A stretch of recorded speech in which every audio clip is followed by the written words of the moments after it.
va passer tout de suite à la chronique de Sarah. Alors, c'est une chronique quoi aujourd'hui que tu nous fais, Sarah? C'est une chronique un peu à demi improvisée parce que figurez-vous que voilà, je viens avec ce que j'ai.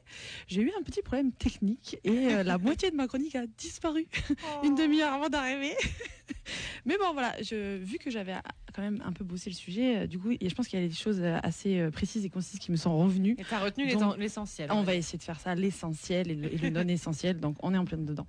En tout cas, je reviens dans mes plus grandes dispositions ce soir parce qu'après une semaine d'arrêt imposé par mon passage à l'âge supérieur, vu que nous allons fêter ça aussi pendant tout le mois de juin, puisque là, il manque des gens. Jusqu'à l'année prochaine.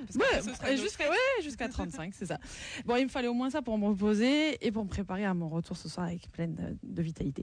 Et donc, du coup, ce soir, on parle de l'asexualité. Alors, c'est pas forcément le contraire d'avoir une sexualité débridée. C'est pas du tout ça. On va expliquer un peu ça. Mais une fois n'est pas coutume, je suis allée me décarcasser l'abricot, ou plutôt me creuser la noix de coco. Et je suis partie à la découverte de ce sujet ô combien, comme dirait notre chère dénommée et ex-chroniqueuse humoristique attitrée, pour ne pas la citer, Caprice la capricieuse, ô combien un si vaste sujet. Que ce sujet, exactement. Voilà, notre capricieuse, partie trop tôt. Bon, tu nous manques déjà, mais bon, assez souvent, on entend encore ta voix qui résonne dans nos tympans traumatisés. Chaud, l'astico! Chaud, l'astico, l'abricot! Un doux. C'est ça. C'est pour ça que c'est une petite dédicace. Voilà. Bisous! Voilà, donc ce doux Larcène lancinant pour celle qui reprendra bientôt, nous l'espérons, le chemin des scènes toulousaines, notamment chez Stéphane au Kalinka. Bref, trêve de balivernes et d'atermoiements, passons aux choses sérieuses ce soir et non moins drôles, encore que je ne sais pas, parce que être asexuel, en fait, c'est peut-être super drôle finalement. Et donc ce soir, ce sujet qui nous rassemble et qui nous égare, cette asexualité qui nous déroute souvent et qui nous pose question à bien des égards. Alors vaste sujet, oui, et quasi inconnu pour moi, à première vue, un peu comme Gwen finalement, parce que bon, moi déjà au commencement, j'avais dû rattraper mon retard, je devais naître un 22 mai, je suis née un 26 mai, donc déjà je commençais fort avec une longueur d'avance sur les retards à venir. Et Dieu sait que bon, j'ai souvent été à la bourre, mais bon, pour ce qui est de m'en mettre une, de bonne bourre, j'ai jamais été la dernière, faut bien l'avouer. Donc la sexualité, qui est quasi méconnue du grand public encore jusqu'à présent, et pourtant c'est un mot qui m'est venu en tête parce que je me suis dit c'est quand même assez d'actualité avec tout ce qu'on a vécu, ce qu'on a traversé avec l'année passée, mais finalement ça nous a été imposé avec la crise sanitaire. Forcément, on a été obligé un peu de revoir notre manière de gérer notre sexualité. Bon, alors moi, j'avais combiné en plus avec une crise hermétique lors du conseil de défense de mon système immunitaire. Et donc, du coup, j'avais été ravie de constater qu'il y avait un nouvel arrivant et que j'allais devoir gérer un peu tout ça. Bon, bref, je m'égare comme d'habitude. Encore une fois, j'ai gardé le virus de la caprice. Mais comme ce soir, j'ai 2 fois plus de timing disponible, j'en profite. Je teste l'impro et la rédaction de dernière minute pour cause de problèmes techniques, comme je vous l'ai dit en introduction. Alors du coup, moi, à contrario de... Non, c'est pas ça. Mon texte, c'est complètement effacé. Donc, à 30 minutes de début de cette émission, donc je viens d'écrire ça il y a 30 minutes, ok? Alors, j'espère que vous serez bienveillants avec moi. Donc, ce texte, c'est complètement effacé, à contrario de ma libido exacerbée depuis le début du sujet qu'on vient d'évoquer. Et cela dit, cela n'a pas toujours été. J'ai souvent cru, avant, être anormal ou peu sexuée, mais je me rends compte finalement aujourd'hui que j'étais peut-être asexuelle, mais à mi-temps. En pointillé, en intermittence. Bon, à l'instar de la qualité rédactionnelle de cette chronique, semi-littéraire, semi-littéral, pas souvent du tout libraire, mais toujours personnel, bien sûr. Alors, qu'en est-il de ma sexualité? Suis-je ou étais-je ace? Alors, ace, c'est A-C-E, c'est le diminutif de asexuel. Bon, parfois, souvent. Parce que la sexualité se définit par l'absence de désir sexuel. Alors moi, je suis plutôt tendance sapio, c'est-à-dire attirée et stimulée sexuellement par l'intelligence des gens. Mais est-ce que pour autant, je suis asexuelle? Bah non. Et quand c'est par la connerie des gens, comment ça s'appelle? La connardo-sexualité. Moi, je trouve ça hyper sexy, quelqu'un qui se ridiculise et tout. Ouais, oui, exactement. Je cherche. C'est ça. Pan. Pansexualité, moi je pense que ça va pour tout, la pansexualité. C'est un peu de... Oui, c'est vrai. En plus, c'est un très beau mot, j'aime beaucoup. Après, je me suis dit que par ailleurs, parfois, j'ai des relations sexuelles sans en avoir forcément réellement une grande envie. Et parfois, ça peut être aussi justement des gens qui sont asexuels, qui ont des relations sexuelles, mais qui n'ont pas de désir d'en avoir. Alors, non pas que je ne sois pas consciente ou pas consentante, bien sûr, parce qu'il y a toujours le consentement, mais souvent, parfois, je suis assez fatiguée et donc peu connectée. Donc forcément, je n'ai pas une très très grande envie. Donc, continuons dans cette façon un peu décousue d'aborder les sujets, comme très souvent, en suivant le fil de ma pensée à moitié désaxé et complètement barré. Selon l'adage bien connu, on dit les goûts et les couleurs, ça ne se discute pas, à ce qu'il paraît. Mais moi, au contraire, je pense que si. Il faut discuter, il faut en parler, il faut s'exprimer et surtout, il faut le respecter. Ça se négocie pas. Je pense que c'est plutôt ça. Oui, parfait, j'adore. Exactement, c'est ça. Parce que si moi, j'aime le chocolat noir ou les chocolats au lait, selon le genre proposé, et que vous êtes plutôt chocolat blanc, ben parfait, il y en a pour tous les goûts. Et puis en plus, ce qui est bien, c'est que personne ne marche sur les plates-bandes de chacune, et ça en laisse pour tout le monde. D'accord ?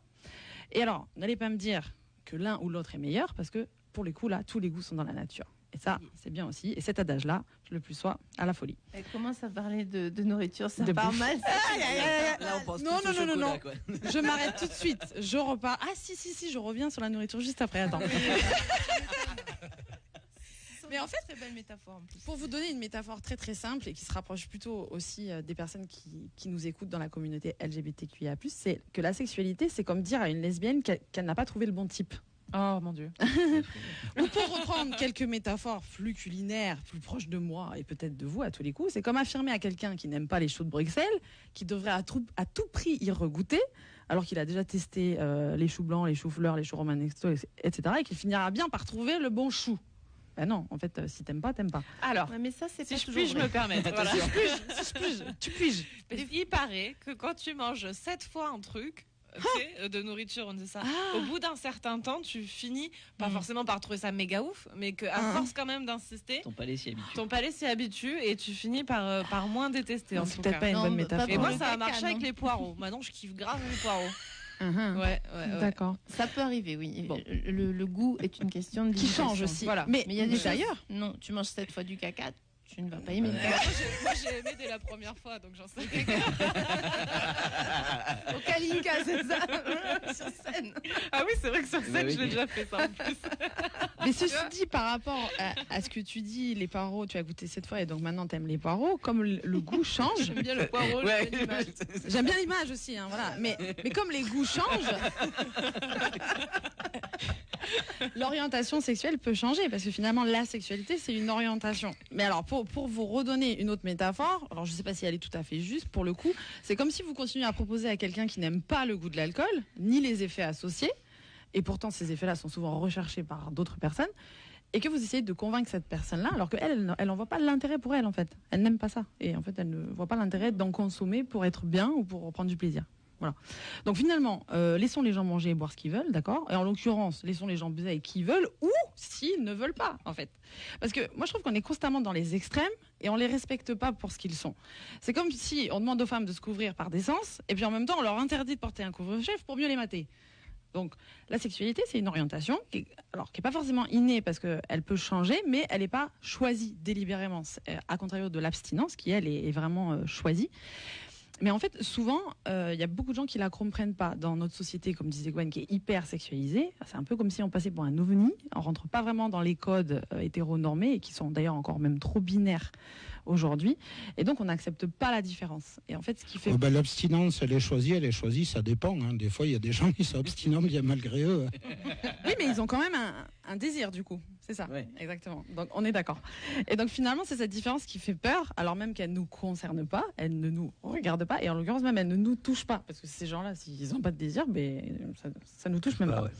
Et finalement, moi, je me dis, en quoi est-ce que c'est si exceptionnel d'avoir ou non un désir sexuel ? Parce que tant qu'on aime, et il y a plein de façons d'aimer, on le sait, ça compte pas. Enfin bon, moi, je compte les jours, les heures, les secondes qui me rapprochent de mon prochain rapport. Non, pardon. Plutôt le raccord avec la suite de l'émission, et ainsi que la fin de ce billet d'humeur légère et en colère. D'ailleurs, j'en terminerai par ça. Tant qu'on s'aime et qu'on trouve un terrain de jeu pour se le dire et se le montrer, finalement, c'est ça l'essentiel de la sexualité ou de la sexualité. Merci Sarah. Bravo, mais finalement, tu vois, t'as coupé les bons trucs. Et ben voilà. Ouais, pas mal, pas mal. Et la semaine prochaine, tu nous le fais en impro total. C'est ça. Ok. Je suis pour. On va se faire une petite pause musicale avant de retrouver le témoignage de Manu. On va écouter Pendant que les champs brûlent de Niagara. Tout de suite, ne bougez pas.